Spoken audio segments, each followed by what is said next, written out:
खैरियत से होंगे। हम अपने लेक्चर का आगाज़ करते हैं। आज हमने चैप्टर नंबर 7 में विटामिन डी के बारे में पढ़ना है। हम फैट सॉल्युबल विटामिन्स पढ़ रहे हैं। मैंने बताया कि ए, डी, ई एंड के फैट सॉल्युबल विटामिन्स हैं, यानी चिकनाई में हल पज़ीर विटामिन्स हैं। इसमें बहुत इम्पॉर्टेंट विटामिन जो है एक विटामिन डी है, और ये हमारी हड्डियों के लिए बहुत ज़्यादा ज़रूरी है। तो विटामिन डी जो है वो हमें ये एक बहुत ज़्यादा मुस्तहकम विटामिन है, यानी स्टेबल होता है। अगर हीट उसे मिले, अगर उसे एयर मिले, और इवन अल्कली की मौजूदगी भी उसे वो नुकसान नहीं देती। यानी अगर लैब में उसके टेस्ट किए जाएँ, उसको देखा जाए उसकी प्रॉपर्टीज़ को, तो तेज़ाब और अल्कली जो है वो भी उस पे इतना इफ़ेक्ट नहीं करती। तो इट मीन्स कि ये एक स्ट्रॉन्ग विटामिन है। और ये अलबत्ता जो रोशनी है वो उस पर असरअंदाज होती है। तो इसके जो बहुत इम्पॉर्टेंट काम है हमारी बॉडी में, वो ये कैल्शियम और फास्फोरस को एब्ज़ॉर्ब करने में हेल्प करता है। यानी अगर हमने कैल्शियम लिया, तो विटामिन डी की अगर कमी हो गई बॉडी में, तो कैल्शियम हमारी बॉडी में एब्ज़ॉर्ब नहीं होगा। विटामिन डी की मौजूदगी में कैल्शियम और फास्फोरस बॉडी में एब्ज़ॉर्ब होता है। तो इसका ये मोस्ट इम्पॉर्टेंट फंक्शन है, और इसी वजह से हड्डियाँ बनती हैं, जिस्म की नशोनुमा होती है। ठीक है, आपको पता है दांत हैं, हमारे जिस्म की हड्डियाँ वगैरह, इवन हम ढांचा ही है, ढांचे के ऊपर गोश्त है। तो ये स्ट्रक्चर फॉर्मेशन में बहुत इंपॉर्टेंट है विटामिन। ज़ाहिरी बात है, ये नहीं होगा तो कैल्शियम अपना रोल प्ले नहीं करेगा। और अगर इसकी कमी हो जाए हमारी बॉडी में, तो हम बीमारियां लाहक हो जाती हैं, और ज़ाहिर है हड्डियों की तामीर, उसकी जो साख्त है वो मुतासिर होती है। बच्चों में जो बीमारी लाहक होती है उसको रिकेट्स कहते हैं। और इस बीमारी में क्या होता है कि हड्डियां नरम हो जाती हैं, और हड्डियों के जो सिरे हैं वो सूज जाते हैं, स्वेलिंग हो जाती है वहाँ पे। और जो लंबी हड्डियाँ हैं, जैसे आपकी टांगों की हैं, बाजुओं की हैं, तो लंबी हड्डियाँ जो हैं वो मुड़कर टेढ़ी हो जाती हैं। उन पर प्रेशर पड़ता है, ज़ाहिर है वो कमज़ोर हैं और इतनी स्ट्रॉन्ग नहीं है, तो जब चलने में उन पर प्रेशर पड़ेगा तो वो टेढ़ी हो जाएंगी। इस वजह से चाल जो है वो बेढंगी होती है। और इवन जो पाँव हैं, पाँव पे सारा प्रेशर है, आपको पता है पूरी बॉडी का जो वज़न है वो पाँव ने वो उठाया हुआ है, घुटनों पे वज़न पड़ रहा होता है, तो वो टेढ़े हो जाते हैं, यानी शेप उनकी ख़राब हो जाती है उसकी हड्डियों की। तो पाँव जो हैं उनकी भी जो मेहराबें हैं और उनकी जो हड्डियाँ हैं वो चिपटी हो जाती हैं। ठीक है, उनमें कर्व नहीं होता, बल्कि वो बिल्कुल फ्लैट हो जाती हैं। अगर बड़ों में देखा जाए तो बड़ों में यही बीमारी जो है वो ऑस्टियोमलेशिया कहलाती है। ऑस्टियोमलेशिया में भी हड्डियां जो है भुरभुरी हो जाती हैं, और इसकी वजह से इस बीमारी की वजह से उनका जो जिस्मानी ढांचा है वो बदवज़ा हो जाता है। अब बोन्स पे ही तो जो जो बोन्स मिलकर बना रही हैं स्केलेटन ढांचा, बोन्स पे ही तो सारा वज़न है वही सपोर्ट कर रही हैं, जहाँ जहाँ जॉइंट्स हैं वहाँ पे। अब जब हमें उनकी ताकत के लिए हमें ग़िज़ा नहीं मिलेगी, और उनमें ज़ाहिर है बोन्स में क्या है, कैल्शियम होता है, वो हमें नहीं मिल रहा, वो उसमें एब्ज़ॉर्ब नहीं हो रहा, तो हर जगह की हड्डियां जो हैं वो इफ़ेक्ट होंगी, उससे मुतासिर होंगी। तो बड़ों में जो है बीमारी वो ऑस्टियोमलेशिया कहलाती है, और बच्चों में उसको हम रिकेट्स कहते हैं। तो ये दो बीमारियां हैं जो कि विटामिन डी की कमी से लाहक होती हैं। ठीक है, सेम जब हम कैल्शियम के बारे में पढ़ेंगे तो तब भी इन बीमारियों का ज़िक्र उसमें आएगा, क्योंकि दोनों लाज़िम व मलज़ूम हैं। कैल्शियम और विटामिन डी दोनों एक दूसरे के लिए बहुत ज़्यादा ज़रूरी हैं। तो इसकी कमी की वजह से ये, और इसके अलावा ये कि दांत, ज़ाहिर है दांत भी हड्डियां हैं, दांत जो हैं वो वक्त पर नहीं निकलते, टेढ़े मेढ़े होंगे, बदवज़ा होंगे। तो ये दो मेन जो हैं, इसकी कमी की वजह से ये दो मेन प्रॉब्लम्स हमें फ़ेस करने पड़ते हैं, और यही ज़ाहिर है हमारी बॉडी के लिए ज़रूरी हैं, दांत भी और हमारी हड्डियाँ भी। हाँ, इसके ज़राए जो हैं हमारे जैसे मुल्कों में जहाँ पे सूरज जो है वो काफ़ी वक्त के लिए निकलता है, तो विटामिन डी की इतनी कमी होनी नहीं पाती। तो सूरज की जो शुआएँ हैं वो इसके कुदरती ज़राए में बहुत इम्पॉर्टेंट ज़रिया है। इसके लिए चाहिए ये होता है कि सुबह की जो इब्तदाई शुआएँ हैं सूरज की, वो ली जाएँ, उसमें बैठा जाए, तो वो सेहत के लिए बहुत ज़रूरी हैं। उसके बाद जो टाइम गुज़रता है तो शुआएँ जो हैं वो आपके लिए इतनी बेनिफिशियल नहीं होती आपकी बॉडी के लिए। ज़ाहिर है उनकी साइड इफ़ेक्ट्स भी हो सकते हैं। तो जो इब्तदाई शुआएँ हैं सूरज की वो लेनी चाहिए, उसमें पेशेंट को बैठना चाहिए जिसमें कमी है विटामिन डी की। ठीक है? तो इसलिए इसकी वजह से विटामिन डी जो है वो खुद ब खुद बॉडी में पैदा हो जाता है जब हम सूरज की शुआएँ लेते हैं। इसके अलावा मछली का तेल जिसको हम कॉड लिवर ऑयल कहते हैं, ये ऑयल भी अवेलेबल होता है। अब वैसे अब इतना मार्केट में मुश्किल से मिलता है, नहीं मिलता। इसके कैप्सूल्स मिलते हैं, वो अपनी खुराक में उसको शामिल करना चाहिए। तो इसको हम कॉड लिवर ऑयल कहते हैं। मछली के तेल के कैप्सूल जो होते हैं वो लेने चाहिए। और उसका जिगर, लीवर हो गया, इसके अलावा जिगर जो है वो भी इसका बेहतरीन ज़रिया है। कलेजी, दूध, अंडे, मक्खन और मलाई में भी ये काफ़ी मिकदार में पाया जाता है। तो क्या इससे ज़ाहिर हुआ कि जिन ग़िज़ाओं में ऑयल है उनमें ये ज़्यादा पाया जा रहा है। सही है। इसीलिए कहा जाता है कि जो छोटे बच्चे हैं उन्हें कोशिश की जाए कि दूध बलाई समेत दिया जाए। बड़ों के लिए तो रिस्ट्रिक्शन हो जाती है ना उनकी बीमारियों की वजह से कि बलाई उतार के दें। तो छोटे बच्चे जो हैं उनको उसमें बलाई को थोड़ा सा मिक्स करके उन्हें दिया जाए ताकि उन्हें विटामिन डी मिले। विटामिन डी का ज़रिया कौन सा है? बलाई, कुदरती ज़रिया। उसमें से दूध में जो है वो बलाई इम्पॉर्टेंट है, वो उसको वहाँ से मिलता है। ठीक है। और इसके अलावा ये है कि अगर बाकी हम ज़राए को देखें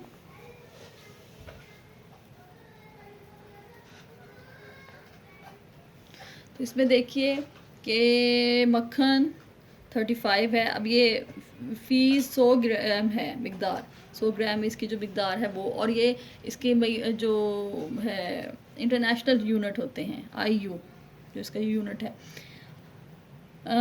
पनीर है 12 से 15, फिर बलाई में देखिए 50 है। अंडे की जो जर्दी होगी उसमें 25 है। मछली में देखिए कितना ज़्यादा है, 154 था 550। फिर आगे मछली की डिफरेंट टाइप्स हैं, जैसे झींगा मछली बताई है उन्होंने, उसमें 150 है। फिर गाय की कलेजी, बकरे की कलेजी, मुर्गी की, और गाय के दूध में ज़रा कम हो जाता है, और ह्यूमन मिल्क में भी है। इसके अलावा जो है वो उन्होंने इन ग़िज़ाओं में बताया, यानी कलेजी मेन सोर्स बता दिया, और अंडे की जर्दी है। इसके अलावा बलाई, मक्खन और मछली में ज़्यादा पाया जा रहा है कि मछली का जो है 154 था 550 है। ठीक है। जहाँ तक इसकी रोज़ाना ज़रूरत की बात है, डेली रिक्वायरमेंट है, तो वो पैदाइश से लेकर तकरीबन 15 साल तक या 20 साल तक की उम्र के लिए 400 इंटरनेशनल यूनिट हैं, यानी IU। और इसके अलावा जो जवान हैं उनके लिए 200 से 400 है, और प्रेगनेंसी में भी उसकी रिक्वायरमेंट 400 IU बन जाती है। तो ये लाजमन अपनी डाइट में शामिल करना चाहिए। इसका टेस्ट होता है, टेस्ट करवा लिया जाए कि कहीं विटामिन डी की कमी हो तो नहीं गई, क्योंकि ज़ाहिर है जब विटामिन डी की कमी हो जाएगी तो ऑटोमेटिकली हमारी हड्डियाँ कमज़ोर हो जाएंगी, कैल्शियम अपना वर्क परफॉर्म नहीं कर सकेगा। अगला भी हमारा बहुत इंपॉर्टेंट विटामिन है विटामिन ई। विटामिन ई जो है ये हमारी हेल्थ के लिए बहुत ज़्यादा ज़रूरी है, और ये रोगनी ग़िज़ाओं में पाया जाता है। इसमें हैवानाती और नबाताती दोनों तरह की ग़िज़ाएँ इसके अंदर शामिल हैं। ठीक है। और ये एक बेहतरीन हमारे लिए क़ुव्वत मुदाफ़अत पैदा करने वाला विटामिन है, एंटीऑक्सीडेंट है ये, जिसमें इसका जो काम है वो ये खून के जो सुर्ख़ ज़र्रात हैं उनको तोड़ फोड़ से महफूज रखता है। और इसके अलावा जैसे विटामिन सी है, जो वाटर सॉल्युबल विटामिन है, विटामिन ए और रोगनी तुर्शों के अलावा ये जो फेफड़े हैं उनकी बाफ्तों को भी प्रोटेक्ट करता है, उनको अम्ल तकसीद से महफूज रखता है। ठीक है। और जिस्म को विटामिन सी और विटामिन ए भी फ्राहम करता है, यानी इसी की मौजूद की वजह से बॉडी को ईज़िली विटामिन सी भी मिल रहा होता है और विटामिन ए भी मिल रहा होता है। तो ये उनके लिए उनको साइड इफ़ेक्ट से महफूज रखेगा इन विटामिन्स को, और बॉडी को ईज़िली बॉडी को पहुंचाएगा। इसकी वजह से तौलीदगी यानी रिप्रोडक्शन भी अच्छी होती है, और नशोनुमा बॉडी को मिल रही होती है।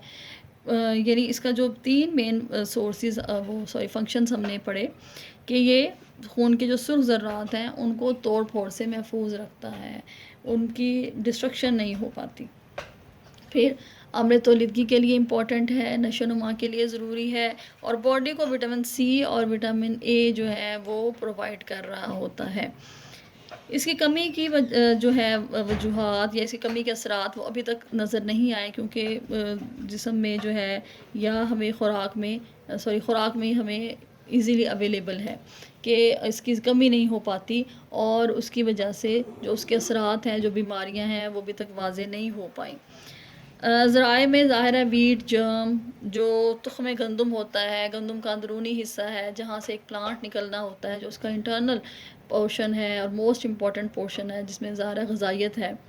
तो बाहर तो छिलका है और लेयर्स हैं, तो अंदरूनी जो उसका हिस्सा है उसमें ये वो इसके सोर्सेज हैं, और वो हम ज़ाहिर है गंदम ज़्यादा इस्तेमाल करें, इसलिए कहा जाता है कि इसको दलिए की फ़ॉर्म में लिया जाए, इसको उसी ओरिजिनल फॉर्म में लिया जाए। ज़्यादा पिसी हुई हालत में लेंगे तो ग़िज़ाइयत में कमी हो जाती है।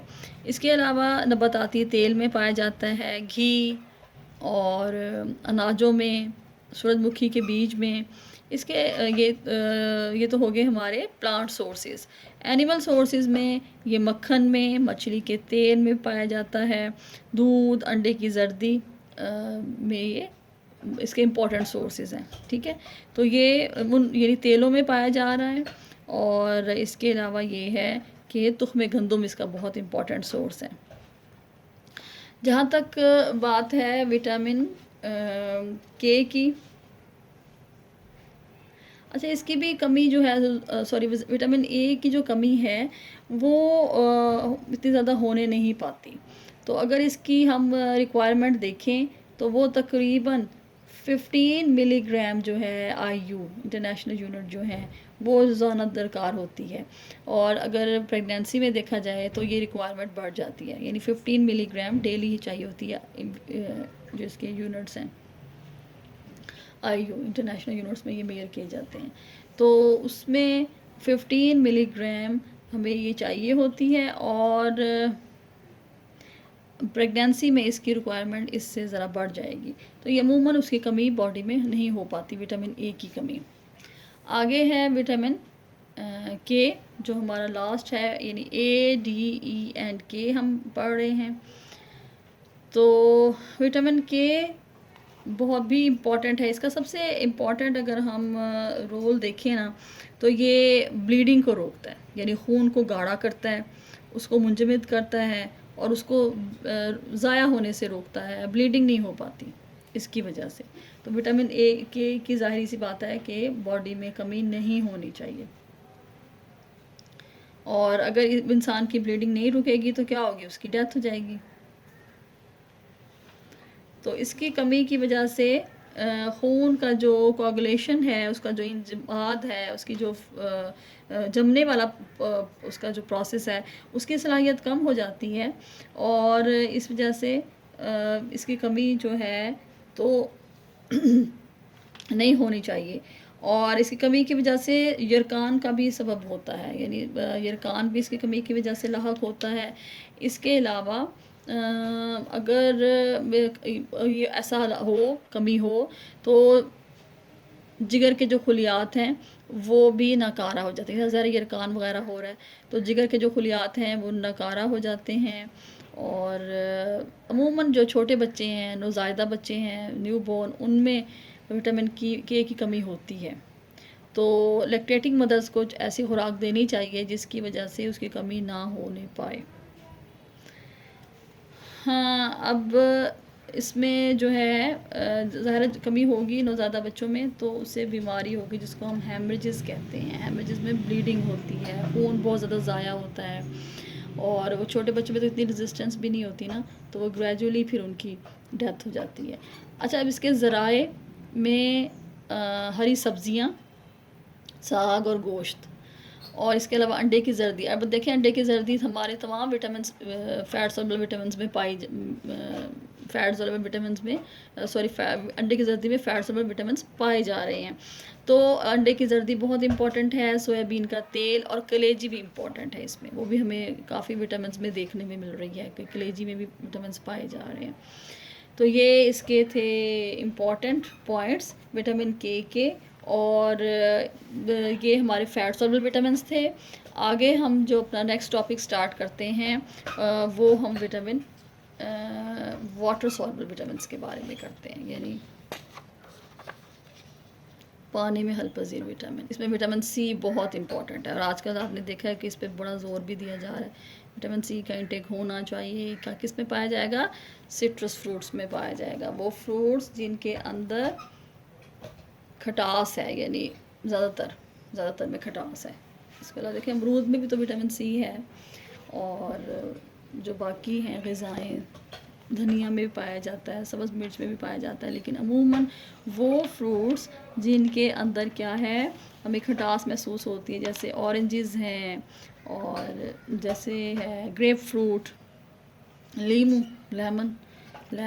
और ये किसके लिए अच्छा होगा, हम इसके काम भी देखेंगे। तो ज़्यादातर इसका इफ़ेक्ट जो होता है वो स्किन के लिए बहुत अच्छा होता है, ठीक है। अच्छा, एक ग़िज़ा हम इतनी लेते नहीं हैं, आंवले में भी ये ज़्यादा मिक़दार में, सबसे ज़्यादा मिक़दार में ये आंवला में पाया जाता है। अच्छा, अब विटामिन सी जो है, ये इसका कीमियाई नाम जहाँ तक हम देखें तो ये एस्कॉर्बिक एसिड इसको हम कहते हैं, ठीक है।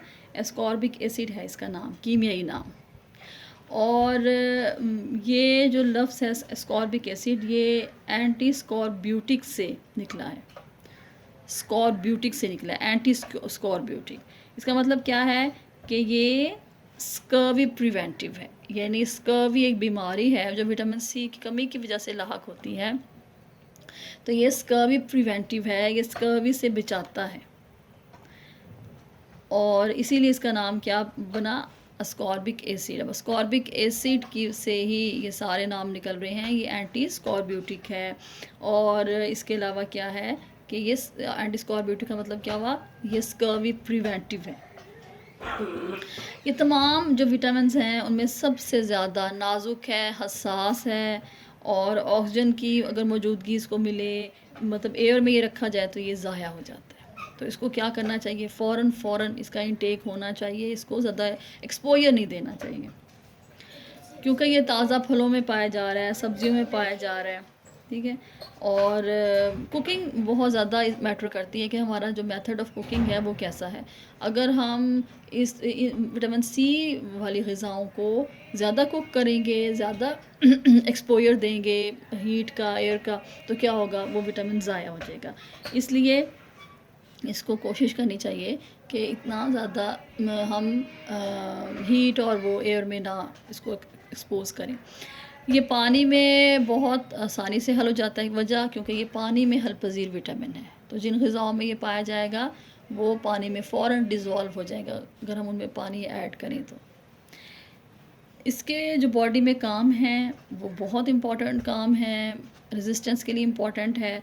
तो सबसे पहले ये जिस्म में एक प्रोटीन बनाता है जिसको हम कोलेजन प्रोटीन कहते हैं। कोलेजन प्रोटीन का वही फंक्शन है जो सीमेंट का फंक्शन है, कि जो सीमेंट है वो ईंटों को जोड़ता है, आपस में स्ट्रेंथ देता है। सेम जो कोलेजन प्रोटीन है वो खुलियात को आपस में ज्वाइन करती है।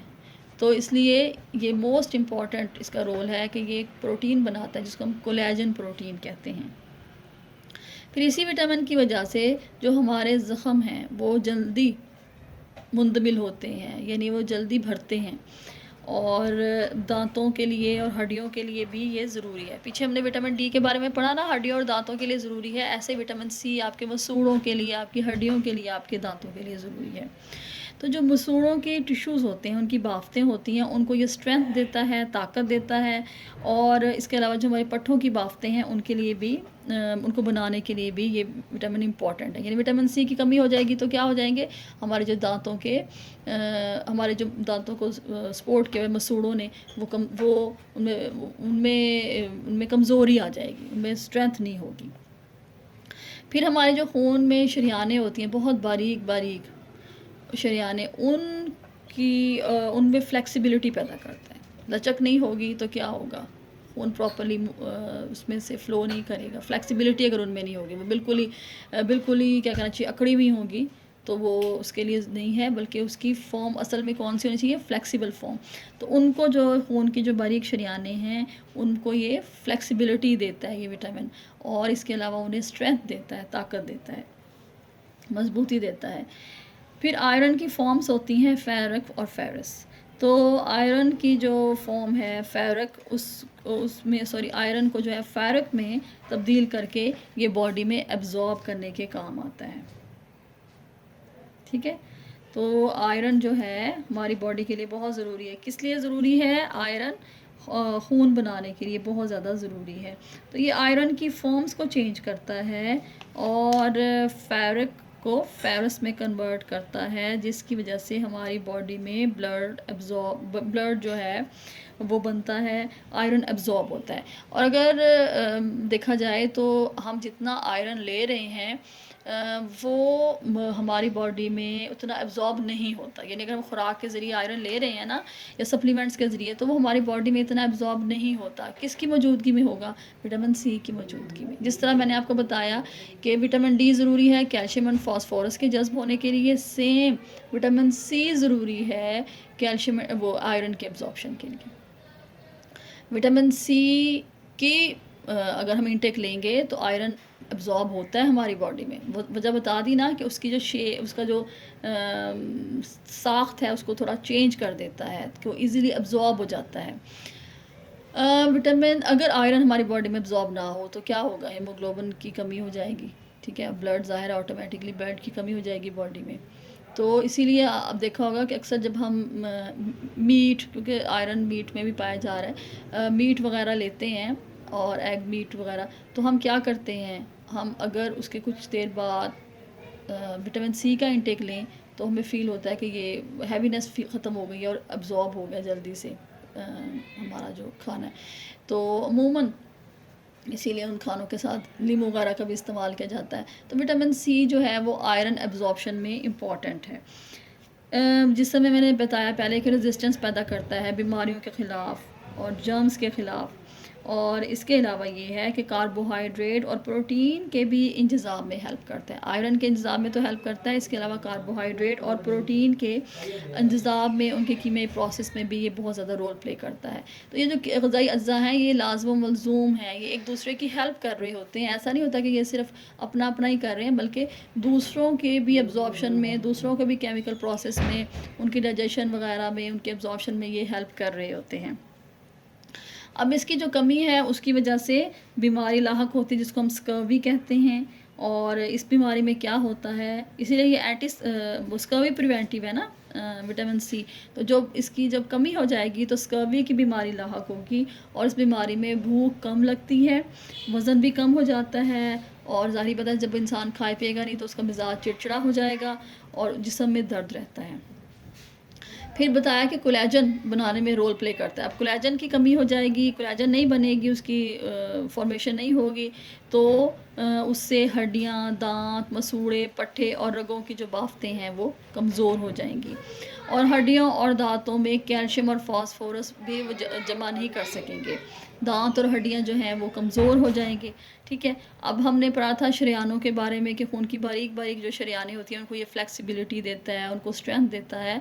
तो वो शरियानें कमज़ोर हो जाएंगी और जिल्द के अंदर ही अंदर खून जो है वो बहने लगेगा, रिसने लगेगा, और उसे हम हेमरेजेस कहते हैं। पीछे हमने पढ़ा ना विटामिन के जो है वो भी ब्लड की वो जो है मतलब खून को मुंजमद करता है, उसको बहने से रोकता है, ब्लीडिंग होने से रोकता है, और ज़रा अगर ये बीमारी लाहक हो जाए तो उसको हम हेमरेजेस कहते हैं। तो सेम यही होगा कि खून के जो शरियानें हैं वो कमज़ोर हो जाएंगी और वो कमज़ोर होकर फटेंगी ज़ाहिर है, और अंदर ही अंदर जो है वो खून रसेगा और उससे हेमरेज की बीमारी होगी। अक्सर नक्सीर फूट जाती है लोगों की, और इसके अलावा बाज़ लोगों की आँखों की झिल्ली जो है उसके अंदर भी खून की रगें फटने लग जाती हैं, और इस बीमारी में जा बजा जिस्म पर नीले और करमजी कलर के, टर्क्वाइज मतलब इस कलर के कहना चाहिए कि पर्पलिश से कलर के धब्बे से भी पड़ने लग जाते हैं। फिर मसूड़ों को ताकत दे रहा था ये विटामिन, अगर इसकी कमी हो गई तो मसूड़े फूल जाएंगे, ब्लीडिंग स्टार्ट हो जाएगी उसमें, और इसी वजह से जब मसूड़े कमज़ोर हो गए तो दांत भी मजबूत नहीं रहेंगे, क्योंकि दांतों को उन्होंने ही पकड़ा हुआ है एक तरह से, ठीक है ना, उन्हें कैच किया हुआ है। तो मसूड़े जो दांत हैं वो उनकी मजबूती जो है वो यानी वो लूज़ होने लग जाएंगे और हिलने लगेंगे। इसके अलावा जबड़े जो हैं वो अलग होने लगेंगे, आयरन जज़्ब नहीं हो पाएगा और इस वजह से खून के खलियात नहीं बनेंगे, और जब ब्लड ही नहीं मिल रहा बॉडी को तो अमराज स्टार्ट हो जाएंगे, जिनमें से दिल के अमराज जो हैं वो बहुत नुमायाँ हैं, क्योंकि दिल को तो ब्लड मिल रहा होता है ना, और उसकी वर्किंग के लिए ज़रूरी है। अब इसकी योमिया जो ज़रूरत है उसमें 70 से 75 मिलीग्राम जो है वो एक आम नॉर्मल आदमी को चाहिए होता है। 16 से 19 जो है 16 से 19 ईयर्स के बच्चों को 80 से 100 मिलीग्राम चाहिए होता है, यानी एक नॉर्मल बंदे को कितना चाहिए, 70 से 75 मिलीग्राम। और 16 से 19 टीन एज में जाके बच्चों को 80 से 100 मिलीग्राम चाहिए होता है। जो नन्हे बच्चे हैं और जो प्रेग्नेंट ख़वातीन हैं उनको 150 मिलीग्राम डेली चाहिए होता है, तो रिक्वायरमेंट इनकी बढ़ जाती है। ज़राए जो हैं वो हमारे इर्द गिर्द अल्लाह का अल्हम्दुलिल्लाह हमें काफ़ी ज़्यादा मिक़दार में जो है वो विटामिन सी मिल रहा होता है। तो अगर हम इधर देखें अपनी बुक में तो आमले जो हैं वो आमलों में सबसे ज़्यादा पाया जा रहा है, 700 ग्राम ये मिक़दार है फ़ी 100 ग्राम में, फ़ी 700 ग्राम है फ़ी 100 ग्राम, यानी चीज़ जो है वो 100 ग्राम है, उसमें जो इसकी मिक़दार होगी विटामिन सी की वो 700 ग्राम होगी। अमरूद में 300 है, लीमू का जो रस है उसमें 63 है, संतरे में देखिए कि 68 है। तो हमें आमले का इस्तेमाल करना चाहिए। इसके अलावा अगर देखा जाए अनानास में 63 है, तो आम में 24 है, पपीते में 46 है, सेब में 2 है, तो इसको ग्रेजुअली सेब और केले में तो कम है। इसके अलावा यहाँ देखें हरा धनिया, इसलिए हम हरा धनिया अपनी खुराक में भी हमें शामिल करना चाहिए, तो उसमें 124 है। चुकंदर में 88 पाया जा रहा है सही, और 124 कितना ज़्यादा है हरे धनिए में, और आंवले में 700 जैसे मैंने आपको बताया। तो ये रिक्वायरमेंट है जो हमें लेनी चाहिए अपनी खुराक में, हमें इन ग़िज़ाओं को शामिल करना चाहिए। और इसके अलावा जो है वो अमरूद में भी पाया जाता है 300 मिलीग्राम, भी इम्पॉर्टेंट है। तो ये ग़िज़ाएँ हमें लेनी चाहिए, फ्रूट्स वगैरह का इंटेक होना चाहिए, सब्ज़ मिर्चें हैं, सब्ज़ धनिया है, जो नेचुरल अल्लाह ताला ने हमें ग़िज़ाएँ दी हैं उन्हें इंटेक लें, ताकि हमारी बॉडी में रेजिस्टेंस पैदा हो और जो इनके काम हैं वो ये परफॉर्म कर सकें, यानी जो हमारी बॉडी के लिए जो इनकी ज़रूरत है वो हमें मिलती रहे। तो इंशाअल्लाह ताला नेक्स्ट लेक्चर में मैं आपको अगले विटामिन्स के बारे में बताऊँगी। अस्सलामु अलैकुम।